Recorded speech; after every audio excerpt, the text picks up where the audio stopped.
Friends, स्वागत है आपका साधना शिक्षा एजुकेशन प्लेटफॉर्म पर। मेरा नाम है पवन कुमार। फ्रेंड्स, नई शिक्षा नीति पे अपन ने कम्प्लीटली वीडियो बना ली थी। फुल वीडियो इसके पिछले वाले भाग में आपने देखी थी, और जिन लोगों ने नहीं देखी हो वो लोग जाकर देख लीजिए, क्योंकि सीटेट एग्ज़ाम 2021 वाले में नई शिक्षा नीति से 3-4 प्रश्न पूछे जा रहे हैं। ठीक है फ्रेंड्स, तो उसको मैंने आकर्षक चित्र लगा के और बहुत ही आसान शब्दों में आसान भाषा का प्रयोग करके उसको समझाने का प्रयास किया है। वो वीडियो ऑलरेडी साधना शिक्षा पर डली हुई है, तो आप वो वीडियो देख लीजिए। इसके अलावा जो सीटेट एग्ज़ाम में जो प्रश्न आ रहे हैं उनको ध्यान में रखते हुए मैंने एक वन लाइनर क्वेश्चंस का ये वीडियो में लाया हूँ, तो आप इससे ना आपके सारे कॉन्सेप्ट क्लियर हो जाएंगे। ठीक है फ्रेंड्स, समय के अभाव को देखते हुए मैंने ऑब्जेक्टिव 4 ऑप्शन वाले ना टाइप करके सीधे वन लाइनर क्वेश्चन टाइप किया, तो उनको आज अपन देखेंगे। एक एक प्रश्न को जहाँ एक्सप्लेन करने की जरूरत पड़ेगी वहाँ पर एक्सप्लेन भी करेंगे। ठीक है फ्रेंड्स, डिटेल वाली वीडियो भी डली हुई है नई शिक्षा नीति पे, अगर आप लोगों ने नहीं देखी हो तो जाकर देख लीजिएगा। ठीक है फ्रेंड्स, आगे बढ़ते हैं। ठीक है, वायदेव्य आप सब लोगों को जय हिंद, वंदे मातरम। शुरू करते हैं राष्ट्रीय शिक्षा नीति 2020 से बनने वाले प्रश्नों को।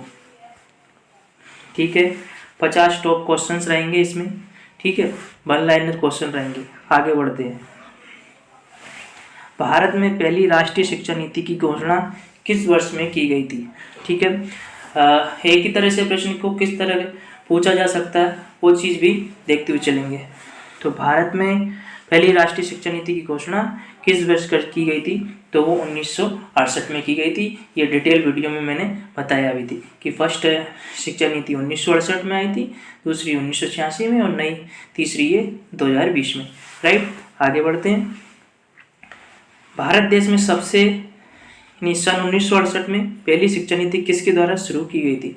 तो वो इंदिरा गांधी जी के समय की गई थी। उसके समय की ये तत्कालीन प्रधानमंत्री थी। राइट, देखो एक ही प्रश्न को किस किस तरह घुमा के पूछा जा सकता है, उस टाइप से ये क्वेश्चंस है। राइट, भारत में दूसरी राष्ट्रीय शिक्षा नीति की तो 1986 में, ये भी अपन को बताया था, लेकिन प्रश्न इस तरह आ जाए तो आप आंसर देने में आपको कोई टाइम ही ना लगे। राइट, चौथा प्रश्न, भारत में नई शिक्षा नीति 2020 की घोषणा कितने वर्षों के बाद की गई थी? 34 वर्ष के बाद की गई है। ठीक है, 1986 के बाद में, ये 2020 में 34 वर्ष बाद। राइट, आगे बढ़ते हैं। नई शिक्षा नीति 2020 को कब तक लागू हो जाएगी?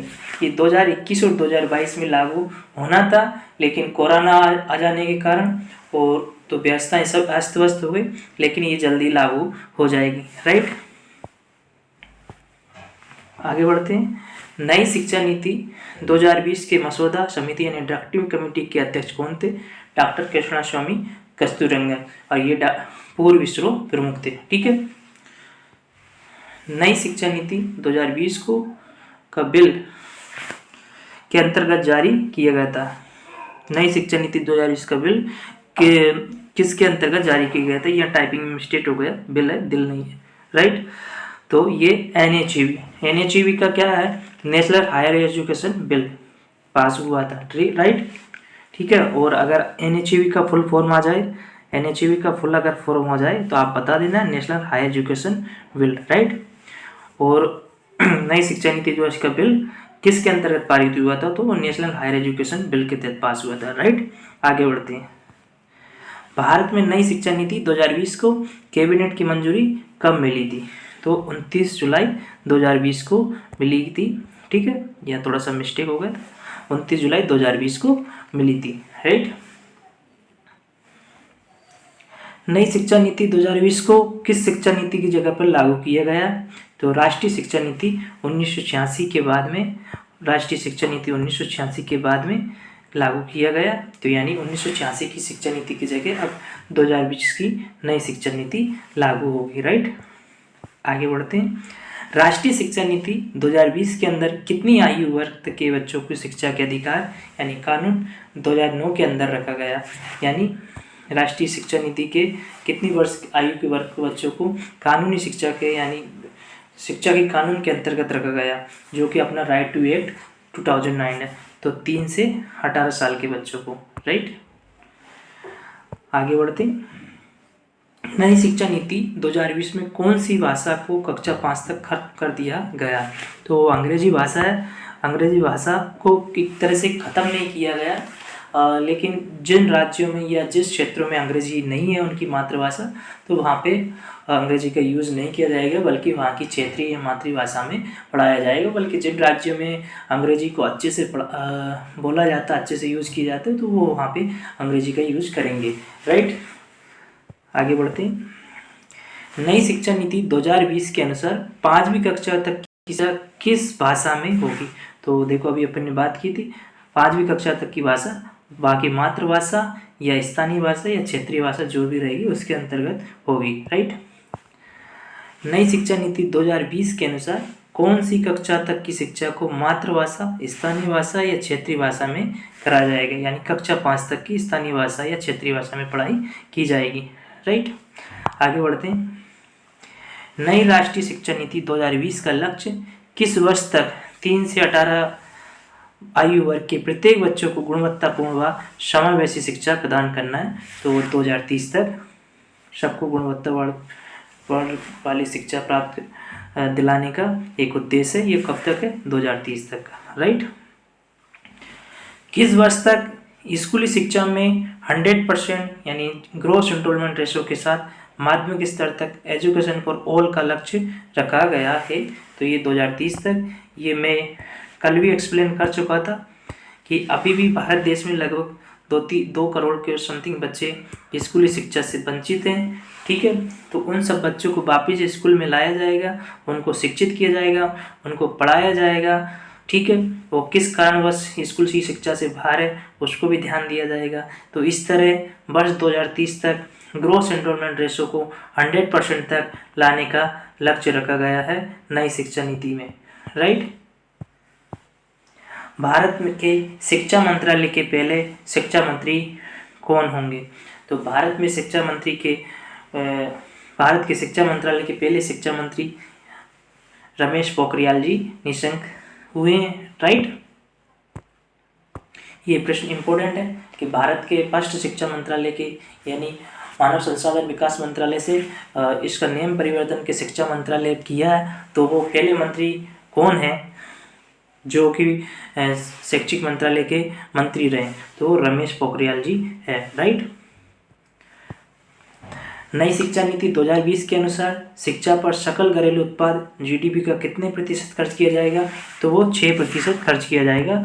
ठीक है, 6% खर्च किया जाएगा राज्य सरकार और केंद्र सरकार दोनों की जीडीपी को मिला के। राइट, मेडिकल और लॉ एजुकेशन को छोड़कर समस्त उच्च शिक्षा के लिए एकल निकाय के रूप में किस आयोग का गठन किया जाएगा? ठीक है, देखो, मेडिकल और लॉ एजुकेशन को छोड़कर समस्त जो भी सारी शिक्षाएं हैं उनको एकल निकाय के रूप में किस आयोग का गठन किया जाएगा? तो किस आयोग का गठन किया जाएगा? Higher education commission of India. Higher education commission of India HECI का गठन किया जाएगा। देखो, HECI का अगर फुल फॉर्म भी पूछा जा सकता है तो हो जाएगा higher education commission of India. ठीक है, रिफिल ऑफ यूजीसी के स्थान पे एक समिति का गठन कर दिया जाएगा, एकल निकाय गठन कर दिया जाएगा, इसको बोला जाएगा HEC और इसका फुल फॉर्म रहेगा higher education commission of India. Right, और ये किसके तहत आएगा? Ministry of human resources and development यानी कि शिक्षा मंत्रालय के तहत आएगा। राइट, आगे बढ़ते हैं नेक्स्ट प्रश्न की तरफ। स्कूल पाठ्यक्रम के 10+2 पैटर्न के स्थान पर अब कौन सा पैटर्न होगा? तो ये चीज़ मैंने बहुत आसानी से समझाया था, आराम से समझाया था, आप जाके देख सकते। आज मैं थोड़ा सा और बता देता हूँ। जो 10+2 का फॉर्मूला था उसके स्थान पर 5+3+3+4 का पैटर्न अपनाया जाएगा। ठीक है, पहले 3 साल आंगनवाड़ी में पढ़ाया जाएगा, उसी में कक्षा 1 और 2 भी पढ़ाया जाएगा। तो इस तरह 5 साल फंडामेंटल एजुकेशन में निकल जाएगा, खेल खेल में बालक शिक्षा प्राप्त करेगा। राइट, ये तो 5 साल निकल गए। और फिर 3 इयर्स का प्राइमरी या प्रीमेट्री एजुकेशन रहेगी जो कि 3 साल रहेगी, कक्षा 3, कक्षा 4, कक्षा 5। ठीक है, ये हो जाएगा। और फिर इसके बाद मिडिल स्कूल आएगा, कक्षा 6, कक्षा 7, कक्षा 8, तो मिडिल स्कूल के अंतर्गत आएगा। इसके बाद ये मेजर परिवर्तन ये है कि जो सेकेंडरी एजुकेशन 10th के बाद होती थी वो 9 से शुरू होगी, 9, 10th, 11, 12th, ठीक है। तो ये आपको समझ में आएगा, 5+3+3+4 नहीं समझ में आया होगा तो पिछला वीडियो आप देख लेना, वहाँ और अच्छे से स्पष्ट कर रखा हूँ, राइट। नई शिक्षा नीति 2020 के अनुसार वोकेशनल कोर्स किस कक्षा से शुरू किए जाएंगे, तो वो कक्षा 6 से ही वोकेशनल कोर्स शुरू कर दिए जाएंगे, ठीक है फ्रेंड्स। यहाँ पे 1 लाइनर क्वेश्चंस है, ठीक है। आप ये सब मत सोचना कि घूम घूम के वही क्वेश्चंस आ रहे हैं, घूम घूम के क्वेश्चंस आएंगे और आप ना फंसे, इसलिए मैं सबको क्लियर कर रहा हूँ, राइट।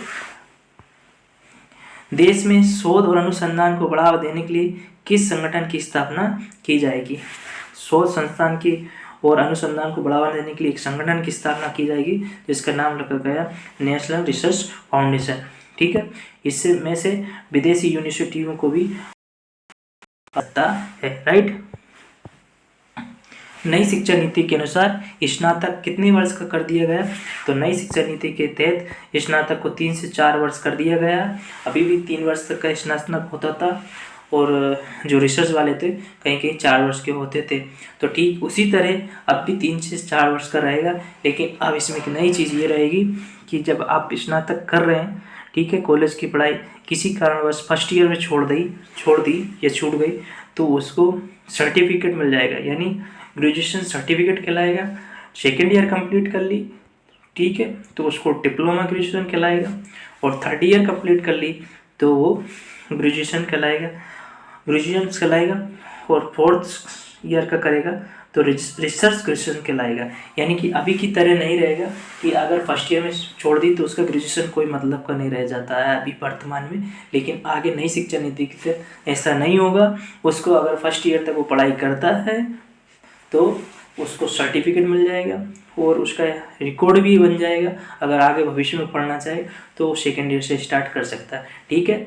और पिछले वीडियो में मैंने इसको भी बहुत अच्छे से कर रखा है, ठीक है फ्रेंड्स। आगे बढ़ते हैं। किसे बढ़ावा देने के लिए एक राष्ट्रीय शैक्षिक टेक्नोलॉजी यानी फोरम NETF बनाया जा रहा है, जिसके लिए वर्चुअल लैब विकसित की जा रही है। तो NETF राष्ट्रीय शैक्षिक टेक्नोलॉजी फोरम, देखो ये फुल फॉर्म से प्रश्न पूछे जा सकते हैं तो इनको भी अच्छे से कर लेना। NETF तो क्या हो जाएगा, राष्ट्रीय टेक्नोलॉजी फोरम बनाया जा रहा है, तो जिसके लिए वर्चुअल लैब विकसित की जा रही है, तो ई पाठ्यक्रम के लिए, राइट, ई पाठ्यक्रम के लिए। आगे बढ़ते हैं। नई शिक्षा नीति 2020 में किस वर्ष तक नेशनल मिशन के माध्यम से फाउंडेशन लर्निंग एंड न्यूरोमिक्स स्किल्स को आधार बनाए रखने का लक्ष्य रखा गया है, तो ये कब तक के लिए लक्ष्य रखा गया है, वर्ष 2025 तक, राइट। मिशन की शुरुआत किस वर्ष की गई थी, तो राष्ट्रीय साक्षरता मिशन की शुरुआत 1988 में की गई थी, ठीक है। उस समय की सरकार का एक मिशन शुरू हुआ था वर्ष 1988 में, राष्ट्रीय साक्षरता मिशन। तब देश में राजीव गांधी की सरकार थी। देख 1988 में सरकार का एक मिशन शुरू किया गया था, ठीक है, साक्षरता मिशन शुरू किया गया था और वो एक अहम मिशन था और उस समय के तत्कालीन प्रधानमंत्री राजीव गांधी जी थे, ठीक है। प्रश्न कैसे भी पूछा जा सकता है कि 1988 में क्या शुरू किया गया था, तो राष्ट्रीय साक्षरता मिशन शुरू किया गया था। उस समय के तत्कालीन प्रधानमंत्री कौन थे, तो वो राजीव गांधी जी थे, राइट। ऑपरेशन ब्लैक बोर्ड नामक कार्यक्रम किस वर्ष लागू किया गया था, तो ऑपरेशन ब्लैक बोर्ड कार्यक्रम 1987-1988 में किया गया था, ठीक है। ये 7वीं पंचवर्षीय योजना के तहत की गई थी ना। और ऑपरेशन ब्लैक बोर्ड में क्या क्या चीज़ें होती हैं, पहेलियाँ, खेल खिलौने, चार्ट, मॉडल, ब्लैक बोर्ड, कुर्सी, मेज, चटाई, पुस्तकें, गणित और भी शैक्षिक सामग्रियाँ, राइट। राष्ट्रीय शिक्षा परिषद यानी NCTE की स्थापना कब हुई थी, तो ये 1995 में हुई थी, ठीक है। NCTE का फुल फॉर्म भी आया था राष्ट्रीय शिक्षा परिषद, ठीक है। इसकी स्थापना कब हुई थी, 1995 में। Indira Gandhi national open university की स्थापना कब हुई थी, तो इंदिरा गांधी राष्ट्रीय मुक्त विश्वविद्यालय की स्थापना 1985 में हुई थी। या फिर अगर आपसे ये प्रश्न पूछ लिया जाए इग्नू की फुल फॉर्म क्या, तो ये प्रश्न में भी स्पष्ट हो रहा है, Indira Gandhi national open university, right, किसी भी तरह प्रश्न आ जाए, यहाँ से आपके एक एक प्रश्न से 2-2, 3-3 प्रश्न तैयार हो गए। ठीक है। नई शिक्षा नीति 2020 को लागू करने वाला भारत का पहला राज्य कौन सा था? तो नई शिक्षा नीति को लागू करने वाला भारत का पहला राज्य कर्नाटक था। ठीक है। और दूसरा कौन सा राज्य था? वो मध्य प्रदेश था। ठीक है। कर्नाटक राज्य ने नई शिक्षा नीति 2020 को कब तक लागू करने की घोषणा की थी? तो कर्नाटक राज्य ने 20 अगस्त को इसको घोषणा करने की कर दिया था। राइट। आगे पढ़ते हैं। किस राष्ट्रीय शिक्षा नीति में 1992 में संशोधन किया गया था? तो द्वितीय शिक्षा नीति में संशोधन किया गया था। राइट। द्वितीय शिक्षा नीति में संशोधन किया गया था क्योंकि ये 1986 की शिक्षा नीति थी, तो 1992 में इसका संशोधन किया गया था। राइट। आगे बढ़ते हैं। नई शिक्षा नीति 2020 के तहत स्कूली शिक्षा को कितने स्तर पर बांटा गया? तो नई शिक्षा नीति के तहत स्कूली शिक्षा को 3 स्तर पर बांटा गया। ठीक है। नई शिक्षा नीति किसकी अध्यक्षता में तैयार की गई है? के कस्तूरीरंगन। ठीक है। ये इनका जीवन परिचय भी लगा हुआ है। आप टेलीग्राम चैनल पर जाकर हमारा टेलीग्राम चैनल को ज्वाइन कर लेना और उसमें मैं PDF नोट्स प्रोवाइड कर लूँगा, तो और आराम से अपने हिसाब से भी इसको पढ़ लेना। राइट। नई शिक्षा नीति 2020 के प्रौद्योगिकी उपयोग पर विचारों के मुक्त आदान प्रदान को एक मंच प्रदान करने के लिए किसकी स्थापना की जाएगी? तो वो national education technology forum, national education technology forum की स्थापना की जाएगी। ठीक है। नई शिक्षा नीति किस संस्थान के सशक्तिकरण की अनुशंसा करती है? तो नई शिक्षा नीति किस संस्थान की सशक्तिकरण की अनुशंसा करती है? वो तो CABE, इसका फुल फॉर्म होता है central advisory board of education. ठीक है। अगर CABE का फुल फॉर्म हो जाए नई शिक्षा नीति के तहत तो आप बता देना, central advisory board of education. ठीक है। अंतर्राष्ट्रीय शिक्षा दिवस कब मनाया जाता है? तो अंतर्राष्ट्रीय शिक्षा दिवस 24 जनवरी को मनाया जाता है। इसका थोड़ा सा एक्सप्लेनेशन देख लेते हैं। ये 24 जनवरी को दुनिया भर में अंतर्राष्ट्रीय शिक्षा दिवस मनाया जाता है। अंतर्राष्ट्रीय शिक्षा दिवस पहली बार संयुक्त राष्ट्र महासभा द्वारा 3 दिसंबर 1918 को विकास में शिक्षा की भूमिका को चिन्हित करने के लिए पारित संकल्प के बाद 24 जनवरी 2019 को मनाया गया था। ठीक है। तो अंतर्राष्ट्रीय शिक्षा दिवस 24 जनवरी को मनाया जाता है। ठीक। विश्व विद्यार्थी दिवस कब मनाया जाता है? तो विश्व विद्यार्थी दिवस कब मनाया जाता है? ये 15 अक्टूबर को मनाया जाता है। और ये क्यों मनाया जाता है इस चीज़ को भी देख लेते हैं। यहाँ से 2-3 प्रश्न आपके तैयार हो जाएंगे। ठीक है। दुनिया भर में हर वर्ष 15 अक्टूबर को विश्व छात्र दिवस मनाया जाता है। ये दिवस भारत रत्न पूर्व राष्ट्रपति डॉक्टर APJ अब्दुल कलाम की जयंती के रूप में मनाया जाता है और संयुक्त राष्ट्र संगठन यानी UNO ने उनके जन्मदिन 15 अक्टूबर 2010 को विश्व विद्यार्थी दिवस घोषित किया था। ठीक है। यानी UNO ने 15 अक्टूबर 2010 को उनको विश्व विद्यार्थी दिवस 2010 में विश्व विद्यार्थी दिवस के रूप में घोषित कर दिया था 15 अक्टूबर को। तब से ही विश्व विद्यार्थी दिवस 15 अक्टूबर को मनाया जा रहा है। अगर प्रश्न ऐसे जाए ये किन याद में मनाया जाता है तो ये डॉक्टर APJ अब्दुल कलाम। ठीक है। मिसाइल मैन की। आगे बढ़ते हैं। भारत के इतिहास में अब तक कितनी बार शिक्षा नीति आ चुकी? भारत में अब तक 3 बार शिक्षा नीति आ चुकी है। फर्स्ट 1968 में आई थी, उस समय की तत्कालीन प्रधानमंत्री इंदिरा गांधी थी। दूसरी 1986 में आई थी, उस समय के तत्कालीन प्रधानमंत्री राजीव गांधी जी थे। नई शिक्षा नीति ये 2020 में आई, अभी तो प्रधानमंत्री नरेंद्र मोदी जी है। ठीक है। इसको समझने में कहीं कोई कन्फ्यूजन नहीं होगा। आगे बढ़ते हैं। 1986 में जो शिक्षा नीति लागू की गई थी उसमें बदलाव कब किया गया था? तो 1992 में किया गया था। अभी देखे थे अपन। राइट। आगे बढ़ते हैं। मानव संसाधन विकास मंत्रालय का नाम बदलकर क्या हो गया? तो मानव संसाधन विकास मंत्रालय का नाम बदलकर अब शिक्षा मंत्रालय कर दिया गया। ठीक है। मई 2016 में किसकी अध्यक्षता में नई शिक्षा नीति के विकास के लिए समिति ने अपनी रिपोर्ट प्रस्तुत की थी? तो मई 2016 में समिति के अध्यक्ष हुआ करते थे स्वर्गीय श्री TSR सुब्रमण्यम।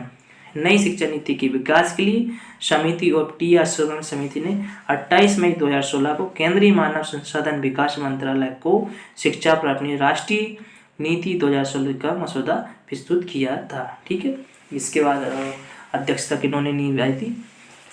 पूर्व विश्व डॉक्टर के कस्तूरीरंगन ने। राइट। राष्ट्रीय शिक्षा नीति 2020 के अनुसार शिक्षक ग्रेड तक मातृभाषा क्षेत्रीय भाषा में पाठ पढ़ाने को सक्षम होगा, ग्रेड 5 तक। ये अपन ने पूर्व में बात कर ही ली है। आगे बढ़ते हैं।